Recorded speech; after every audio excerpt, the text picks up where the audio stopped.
All right, well, I want to thank everyone for coming out today. Today we're going to provide you with something that you all aren't used to with respect to congressional investigations, and that's evidence. Committee Republicans have spoken with multiple whistleblowers from numerous schemes involving the Biden family, reviewed Hunter Biden's laptop, and received documents of previously unknown transactions. What we found are business plans aimed at targets around the world based on influence peddling, including with people closely tied to foreign governments like China and Russia. We also found plans based in the United States where the Biden family swindled investors of hundreds of thousands of dollars, all with Joe Biden's participation and knowledge. In 2019, shortly after announcing his campaign for president, Joe Biden told the American people he had nothing to do with and never had conversations with his family about their business dealings. That was a lie. Whistleblowers described President Biden as chairman of the board for these businesses. He personally participated in meetings and phone calls. Documents show that he was a partner with access to an office. To be clear, Joe Biden is the big guy. This evidence raises troubling questions about whether President Biden is a national security risk and about whether he is compromised by foreign governments. Despite the president's claim that he wasn't involved in Biden family business schemes, these photos show Joe Biden meeting with his family associates while vice president. Right there behind Paul. 4 different pictures. Committee Republicans have identified over 50 countries the Biden family sought businesses in. On the international side of the Biden family business, the deals were often led by Hunter Biden. And that map there behind Clay shows all the countries where the Bidens had a footprint in international business dealings. The investigation reveals a family that engaged with some of America's most powerful adversaries, planning to sell one of the largest sources of cobalt for electric vehicles in the world to the Chinese, for example. The Bidens flourished and became millionaires by simply offering access to the family. Among the dozens of shell companies the Bidens set up, there were millions of dollars of wire transfers, flights on Air Force Two to conduct personal business, and meetings with heads of state, all while Joe Biden was aware of what was happening. All the while, he turned a blind eye. Many transactions related to these businesses have raised red flags at U.S. banks. A suspicious activity report, or SAR, is a document a bank must file with the Treasury Department when a transaction is suspected to be related to money laundering or fraud or other types of criminal activity. According to media reports, the Biden family accumulated over 150 SARs. One SAR generated by an American bank to the Treasury Department connects Hunter Biden and his business associates to international human trafficking, among other illegal activities. The money that was being made from foreign principals in the same room as Joe Biden was increasingly spent on furthering illegal activity. The SARs show that Hunter Biden was conducting business with suspected human traffickers. The money gained through influence peddling was funneled to a suspected criminal enterprise, again, one linked to human trafficking. We have repeatedly called on the Biden Treasury Department to release additional financial documents to committee Republicans, but thus far Treasury has refused. We want to know what the Biden administration is trying to hide from the American people and why they are not being transparent. We also found evidence Hunter Biden sought to evade these SARs using his financial advisor, coincidentally a Clinton administration official. We will continue to pursue all evidence, and specifically the SARs and bank records in the new Congress. As part of our investigation, we have evidence that the finances, credit cards, and bank accounts of Hunter and Joe Biden were commingled, if not shared. And on some accounts at least, red flags were raised by banks to the account owner or owners indicating suspicious or illegal activity. One of Hunter's closest associates, Eric Sherwin, was accessing Joe Biden's money and writing checks to reimburse Hunter. Sherwin arranged the Biden's international deals around the world. At the same time, he was a frequent visitor to the White House and Joe Biden during the Obama administration, visiting close to 30 times and sometimes with international business partners and Hunter, according to Hunter's calendar. Sherwin was also the president of Hunter's company and was appointed by President Obama to a position in the administration. After an apparent falling out with Sherwin, Hunter began coordinating business himself, and increasingly the deals brought in Joe Biden as a direct equity holder. One of these deals involves the sale of American natural gas to China. Evidence suggests Joe Biden had a 10% equity stake through his son. And behind Glenn and Andrew is a map from Hunter's laptop. This was a PowerPoint presentation on his laptop in Chinese that they used in working with the Chinese. Now, let's think about this for a second. At a time when Americans are suffering from high energy prices because of this administration's terrible energy policy, we find evidence that Hunter Biden and Joe Biden were involved in a scheme to try to get China to buy liquefied natural gas, and from a whistleblower to try to get their foot in the door with China starting to purchase an interest in natural gas drillers. Now, people are in outrage over China buying farmland in the Dakotas. What about China starting to buy into our American energy industry at a time when we have an energy crisis because of the bad policies of the Biden administration? Now, let that sink in. Hunter brought in millions of dollars from this deal from entities tied to the Chinese government. In emails obtained by committee Republicans, Hunter wanted keys made for Joe Biden and Jim Biden, his office mate. He provided Joe Biden's personal cell number and called him his partner. The other partners in that deal were two people closely tied to the Chinese Communist Party. And that's behind Andy and Jim, that's the email where Hunter sent to the landlord requesting keys, and the Chinese partners were on the email, and where he said, Joe would need a key, and he even put Joe's cell phone number on there. Domestically, Jim Biden, Joe Biden's brother, used the Biden name to enrich himself in return for the promise that when Joe Biden became president in 2020, business partners would get rich by having access to a future Biden administration. By promising access to financing through Middle Eastern, Russian, and Chinese connections he made through Joe Biden, and by bringing his brother Joe Biden onto phone calls, Jim Biden was able to convince companies to give him loans of hundreds of thousands of dollars that he never repaid. The Biden administration has answered none of our requests for information regarding the Biden family or the financial transactions they engaged in. Instead, the Biden administration has spent over $250,000 to staff to, quote, deflect Hunter stories. Protecting the president's son who has committed crimes with Americans' tax dollars is a waste. The domestic and international scheme that promised access to wealth in a future Biden administration constitute fraud. And the president's participation in enriching his family is, in a word, abuse of the highest order. Rooting out waste, fraud, and abuse will be the primary goal of a Republican House Oversight Committee. As such, this investigation will be a top priority. We are releasing a report today that details what we have uncovered. We are also sending letters to the Biden administration officials and Biden family associates renewing our request for voluntary production of documents relevant to this investigation. This is an investigation of Joe Biden, the President of the United States, and why he lied to the American people about his knowledge and participation in his family's international business schemes. National security interests require the committee conduct investigation, and we will pursue all avenues that have long been ignored. Committee Republicans have uncovered evidence of federal crimes committed by and to the benefit of members of the president's family. These include conspiracy or defrauding the United States, wire fraud, conspiracy to commit wire fraud, violation of the Foreign Agents Registration Act, violations of the Foreign Corrupt Practices Act, violations of the Trafficking Victims Protection Act, tax evasion, money laundering, and conspiracy to commit money laundering. The Biden family's business dealings implicate a wide range of criminality, from human trafficking to potential violations of the Constitution. In the 118th Congress, this committee will evaluate the status of Joe Biden's relationship with his family's foreign partners and whether he is a president who is compromised or swayed by foreign dollars and influence. I want to be clear. This is an investigation of Joe Biden, and that's where the committee will focus in this next Congress.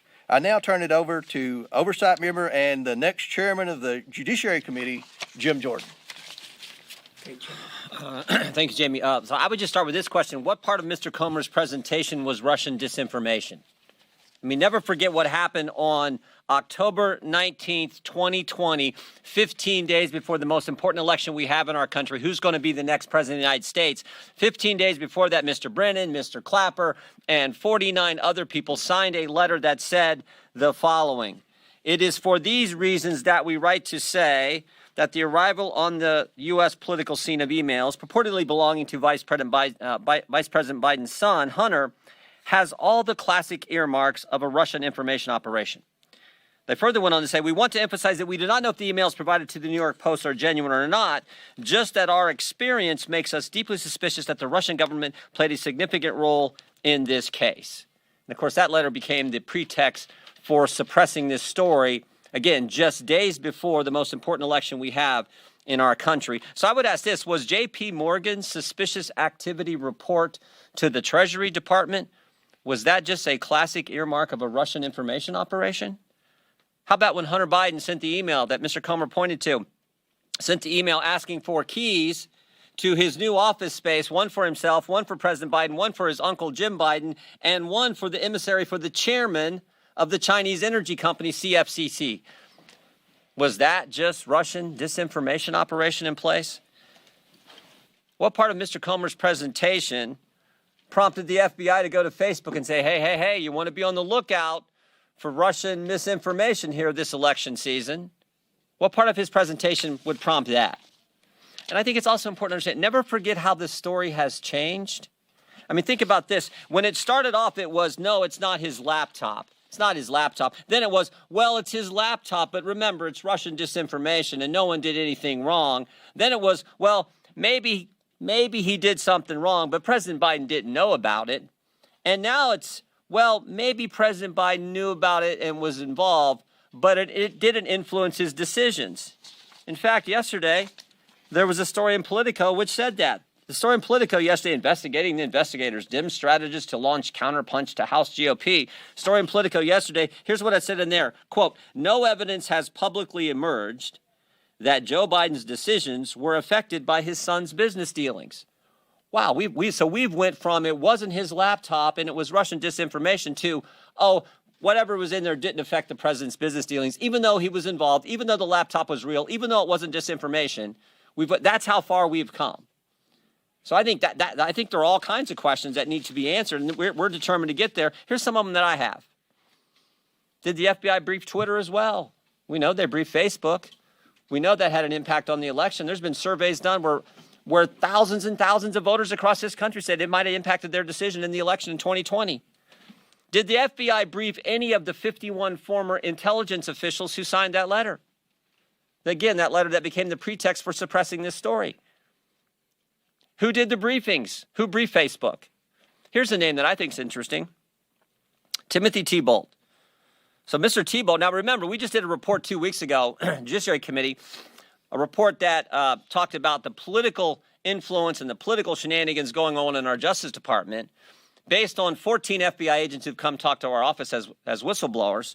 One of those agents said, and this is the term he used, he said, at the highest levels of the FBI, specifically the Washington field office, he said it's rotted to the core. Not talking about rank and file agents. They're doing good work. Talking about the top people at the Washington field office. We had another whistleblower who brought up the name Mr. Thibault and said Mr. Thibault is pressuring agents to catalog and categorize cases in a specific way to satisfy this narrative about domestic violence extremism. But what's interesting is a different whistleblower, one who didn't come to our office, a different whistleblower who went to Senator Grassley's office, said that Mr. Thibault, by the way, the head of the special agent in charge at the Washington field office, Mr. Thibault is also the guy who suppressed information about the Hunter Biden story in October of 2020. I'd like to talk to Mr. Thibault. In fact, we have asked to talk to Mr. Thibault. Even though he said publicly, I welcome a chance to answer questions, he's refused to come in and talk to us. That's someone we need to talk to. Why has the Biden administration suddenly changed their position on suspicious activity reports? Used to be, Mr. Comer wanted to see him, any member of Congress, any chairman wanted to see him, any ranking member wanted to see him, any member of Congress, any committee, you got a chance to see him. Suddenly, no, we can't see him. I think Mr. Comer and our team at the Oversight Committee would kind of like to see the other 148. They've seen 2. They'd like to see the other 148. So We're committed to getting to the truth, the facts. We think that's what the American people are entitled to. We're gonna try to help Representative Comer and the team here at Oversight with our work on judiciary, but with a specific focus on what the FBI was doing. We know these 51 former intel officials, they got security clearance. How often are they talking to the FBI? Are they talking to the FBI? Who's doing the talking? Who's doing the briefing? Were they briefed? There's so many questions that need answered so we can get to the bottom of this. And the final thing I would say is this. A colleague of mine said this in a committee hearing a few weeks ago, Mr. Gates. He said, when is the FBI going to quit interfering with elections? 2016, they spied on President Trump's campaign. 2018, it was the Mueller investigation. 2020, they suppressed information about the Hunter Biden story. 2022, they raided the president's home 91 days before an election. Maybe it'd be nice if the FBI and the Justice Department just stayed out of it and let we the people decide who we think should represent us, who we think should lead us. That's supposed to be how America works. So this is the focus on the Judiciary Committee, the political nature at the Justice Department, and the linkage now to what was happening with the Hunter Biden story. Again, just 15 days before we have a presidential election. We'll be happy to answer questions. Anyone on the committee will be happy to answer questions if you. Yes, sir. Are you also putting the FBI on notice for not bringing, and the Department of Justice on notice for not bringing any charges? And let me be very clear. Jim said this, but Jim's going to answer that question. The Oversight Committee, we are focused on the bank records moving forward. The Judiciary Committee is going to be focused on that, and Jim's going to answer that question. No, we're not putting anybody on notice. We just want to get the truth. I mean, that's why we issued a 1,000-page report 2 weeks ago that talked about. So I've been in Congress a few years now. I've never seen anything like it. 14 agents come talk to us while we're in the minority about how political that place has become. Talking about the purging going. These are terms they use, not we. The purging going on, purging of agents, the pressure to categorize cases in a political fashion. The putting the threat tag label on moms and dads who show up at school board meetings. We know of over 24 parents who were investigated, no one charged. But think of the chilling impact that has. You show up at some parent's home, you talk to them because she's in the group Moms for Liberty, as an example. You talk to him. Think of the chilling impact that has on other parents. So that's what we're interested in getting to the bottom of. And the only way you can hold people accountable and hopefully stop the behavior is to present it to the country. That's what we got to do. So we're committed to doing it in an aggressive fashion, but in a way that's consistent with the Constitution. Thank you. We know that the Department of Justice and FBI has been investigating Hunter Biden since 2018. How do you know that these claims that you are laying out in your remarks today and some of the examples that you have up here aren't claims that have already been fully investigated by those federal prosecutors? Maybe they have. We don't know. And can I follow up with the map that you were referring to? When was that PowerPoint from? That PowerPoint was from what year? Do we know exactly? I think it's in your packet, but 2017. So my follow-up there is, if this is from 2017, what is the connection to, the current energy crisis now? If that was years ago. Are you real? I mean, Joe Biden says he's going to stand up to China. Joe Biden says he's going to rewrite our whole energy policy, America first. And he was a 10% equity owner in a company whose sole mission was to purchase liquefied natural gas from the United States and try to take over the natural gas industry in America through natural gas wholesalers and natural gas drillers. I mean, I don't think Joe Biden's been honest to the American people about that. And I think that's a question you all need to ask at the next White House press conference. We didn't know about your involvement in a Chinese energy company. Does that in any way, shape, or form impact your energy policy? And that's something that I think every American deserves answers to, especially at a time when we're faced with record high energy prices because of Biden's energy policy. Yes. Will your committee call Hunter Biden or anybody in the Biden family to testify in an investigation, Secretary? Or yeah, we would love to talk to people in the Biden family, specifically Hunter and Jim Biden. I think the most important thing for us right now is to get those bank records. I mean, we have 2 suspicious activity reports in hand now, not because of the Biden family and certainly not because of Janet Yellen at Treasury. These suspicious activity reports are very detailed. And these aren't from little banks like in my part of Kentucky. These are, Wells Fargo, J.P. Morgan. So these suspicious activity reports, and I don't think from day one, a lot of people in the media understand what a suspicious activity report is. Just so you know, suspicious activity reports were created after September the 11th as a way for the government to be able to track foreign transactions into American terror cells.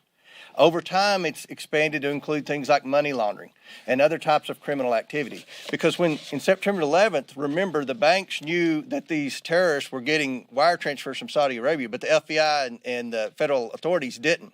So that was how these were created.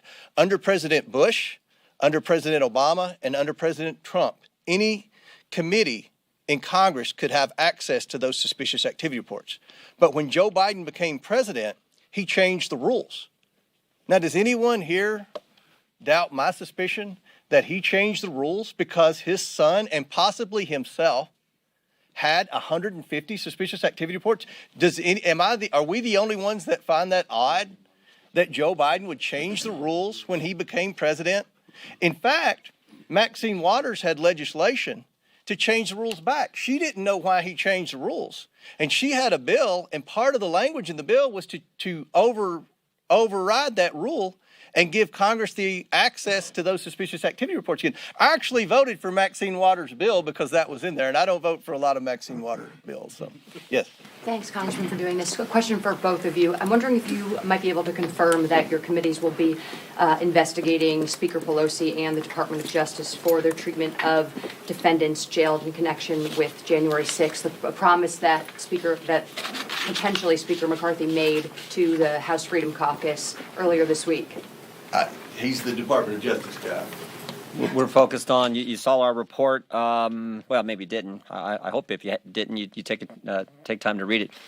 We're focused on how political our Justice Department has become. It's not a question of if they are political, if they are. They're making decisions on a political basis. We're going to look at all that. Pelosi and the treatment of We're looking at January 6th defendants We're looking at specifically. umbrella of political operations at the Justice Department, all the way back to the very first whistleblower came to us over a year ago. About a year ago, I should say, regarding the school boards issue. So we're concerned about anything that is being done in a political fashion at the Justice Department. Because remember, you got to step back. It's supposed to be, in this great country, the greatest country ever, it's supposed to be equal treatment under the law. And when you have a Justice Department that's not following that fundamental principle I think that sets our country apart from all others, that is a major problem. The January 6th insurrectionists have been wrongly imprisoned? I didn't say anything. All I said is we're going to look at the politics at the Justice Department based on the fact that we have had 14 different, actually more than 14 now, whistleblowers come talk to us. That's what we're going to focus on. My last question is just what are the grounds If we can keep it about Hunter Biden, this is kind of a big deal, we think. If we can keep it about Hunter Biden, that would be great. Some Republicans. Go. I just wanted to piggyback because she said it for January 6th. Just what you plan to do with the January 6th investigation. It seems like you guys. I think that's a question. I think that's a question for Kevin McCarthy. That we're focused on a lot of investigations now. I've been very transparent with the media on it. That wasn't one of them, but yes. Okay, so can you kind of preview how this is going to play out? So it sounds like your focus initially is going to be on these suspicious activity reports, which you endeavor to receive somehow. Is that going to be through potentially subpoenaing a bank? And then once you receive those, are you expecting a smoking gun from that, or is that going to lead to more avenues? And then finally, what deliverable are you expecting? Another report? Or is this do you see this terminating in some sort of referral? How do you see this playing out? Mm-hmm. Well, obviously, with the two that we already have, they've opened. How did you get those? Well, we can't reveal our sources, but the two are on the internet, so you can dig and find them. They're out there, but we verified they're 100% factual. And I'm not questioning that, Right. but if you got that from an individual, why would that individual have two? That's a great question. I'm glad you asked that question. Because, again, I don't think a lot of people in the media and in Congress, for that matter, understand a suspicious activity report. Byron Donalds does. He's a financial expert. I've had the honor of being on a bank board. When you get a suspicious activity report, it flags every account that's had a transaction within a certain time period. Am I right, Byron? So the suspicious activity report that we have shows where Hunter Biden purchased whatever with an escort service. The escort service then paid the prostitute. Then the bank implies that the escort service is under suspicion for human trafficking. We see where the escort service is from, the prostitute's from. She's not from the United States. Again, I don't want this to be about the prostitute. Here's the thing: Hunter Biden isn't this innocent guy that just got a bad rap because he had a drug problem, and the Republicans don't need to waste any time on Hunter Biden. We're not trying to prove Hunter Biden is a bad actor. He is. If anybody wants to disagree with that, then there's nothing we have to talk about. Our investigation is about Joe Biden. And we already have evidence that would point that Joe Biden was involved with Hunter Biden on his deal. So we want the bank records, and that's our focus. We're trying to stay focused on, was Joe Biden directly involved with Hunter Biden's business deals, and is he compromised? That's our investigation.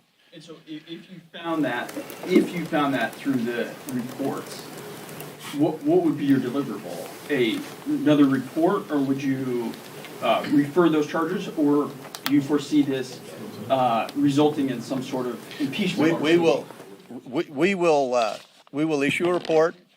We will hand over any potential criminal activity to the appropriate authorities, and that's what we do. We investigate. No, we're a legislative body, so the liberals, we may need to change the disclosure laws. We may need to look at this investigation started because of the concern with big tech, FBI talking to big tech suppressing, throttling back information that we, the people, should have had access to when we're getting ready to make the most important decision we make as a country on who's going to lead us. That's where this starts. So do we need to change Section 230? It's all about the legislative purposes. Supreme Court's been clear. That's where we got to focus. And I would just argue fundamentally it's about the First Amendment, the idea that they were suppressing critical information that the country should have had access to. And they did it literally 15 days before. And do you tell me what in the report that Mr. Comer and the team has put together is Russian disinformation? That was all BS, and everyone knows it was BS, and frankly, should have known it at the time, and I think did know it at the time, but did it anyway. So that's the legislative purpose that we got to get to. So, but we don't know where that's going to go. That's what we're trying to do. Mr. Comer. Yeah, some Republicans have questioned the timing of this. Why make this your very first visible order of business, investigating President Biden and his family? If you look at the commitment to America, there were 4 tenets of that. The fourth was to hold this administration accountable. That's the job of the Oversight Committee. I know some in the media have said, well, this is what the Republicans, their whole sole focus is. This is the focus of the Oversight Committee. I know Kevin said the first legislation we're going to vote on is to repeal the 87,000 IRS agents, to reduce the size of government, because that's tackling inflation. We have inflation because the Democrats have spent too much money. So we have a legislative agenda, and we're focused on a lot of things in Congress. But from the Oversight Committee, we're in charge of investigations. We feel that this is of the utmost importance. And to follow up, do you expect cooperation from the Biden administration and when it comes to the Justice Department, which is also investigating Hunter Biden? If the DOJ doesn't cooperate, what means do you have at your disposal right now to get the information that they've uncovered on him? So just on cooperation, well, first, they haven't responded to any of the correspondence, any of the letters, any of the inquiries that came from Ranking Member Comer. Second, they changed the suspicious activity report process and protocol. And third, they've now set up a committee, according to reporter, I don't know, maybe they're in this room, the report in Politico, that said, oh, they set up a committee to attack us and to come after us. So I don't know, you guess. They're probably not gonna work with this too well, because they certainly haven't. They've done things that really are unprecedented, changing the SARs and setting up that's pretty unprecedented. Should Can I just President follow up on Biden SARS? be forced to come and testify on Capitol Hill? I would say one other thing. One of the most important things we can, I guess I've said it a couple times, one of the most important things we can do is do the work that needs to be done so that we can hopefully have a Justice Department that doesn't operate in a political fashion. That's my focus. I think it's everyone's focus. So I think that's pretty darn important to the American people. A quick follow-up question on that particular point. There's Maine Justice, and then there's Mr. Weiss in Delaware, who, as you know, was appointed by President Trump and initiated this investigation under the previous administration. Just generally, because some of these suggestions that have been made in terms of the investigation moving towards President Biden have not apparently we haven't uncovered any evidence that that is currently being discussed in front of the grand jury in Delaware or in that particular office. Do you have confidence, forget the larger question of the Biden Justice Department, do you have confidence that Mr. Weiss is doing a thorough job in his investigation? All I'm going to say is there shouldn't be politics anywhere. It should be driven by the facts, the law, the Constitution. We've had over 14 whistleblowers come talk to us. Every single one has said at the highest levels of the Justice Department here in D.C., the Washington field office and in the Justice Department here in D.C., that is where the politics are involved. That is where the political decisions are being made. We have a concern with that. That's what we're focused on. Just to quickly follow on my follow-up, do you have any reason to believe that Maine Justice is attempting to influence the investigation? All I know is what the whistleblowers have told our office. That's what we're focused on. And I'll wrap it up with this. We'll all be available throughout the day for questions. I realize that congressional oversight doesn't have a lot of credibility in Washington. I blame Adam Schiff for that. We're going to change that. We're not going to talk about anything unless we have evidence. And that's how I started this out. You're going to be presented with something you haven't been used to over the past 4 years, evidence. And we believe that this is of the utmost importance. I've been watching the panels on CNN, everywhere else, where they say, oh, why are Republicans investigating Hunter Biden? Why are we wasting time doing this? This is an investigation of Joe Biden. I think we've laid out the evidence as to why we feel it's important. And we're going to move forward with that. We're going to do a lot of investigations. We're going to do a lot of probing. We're focused on waste, fraud, and abuse. There's no shortage of that in this federal government, let me assure you that. And that's going to be a priority for this committee. Every member of this committee is going to have priorities in areas where they're focused on in the next Congress. And we're going to try to restore credibility to congressional investigations, and we're going to try to get the backs of the taxpayers, because the taxpayers are the one that's taking it on the chin. Catherine, I'll end with you. What do you make of the fact that the U.S. Attorney in Delaware has been investigating Hunter Biden and his financial activities for 4 years, and yet no charges have been brought? I'll say that, and then Jim can end with that. Look, the more you look into Hunter Biden, the more bad things pop up. I don't know if that's the situation. I don't know if he's getting resistance at the Department of Justice. From what I've heard, they're looking into the tax evasion. There's no question he's evaded taxes. That's why he got the Hollywood lawyer to loan him $2 million to try to get caught up with the IRS on his tax bill. But at the end of the day, we're focused on some things that I think every American needs answers to. And one thing that I've learned from talking to a lot of you off the scene here is that I don't think a lot of people realize the evidence that's already out there pertaining to Hunter Biden. And I don't think anybody realized that Joe Biden is, in fact, involved in a lot of these. He was, in fact, involved in a lot of these. So the goal from this press conference is to show you, number one, this is an investigation of Joe Biden. We're focused on the bank records. We're very specifically focused on the bank records and the bank violations.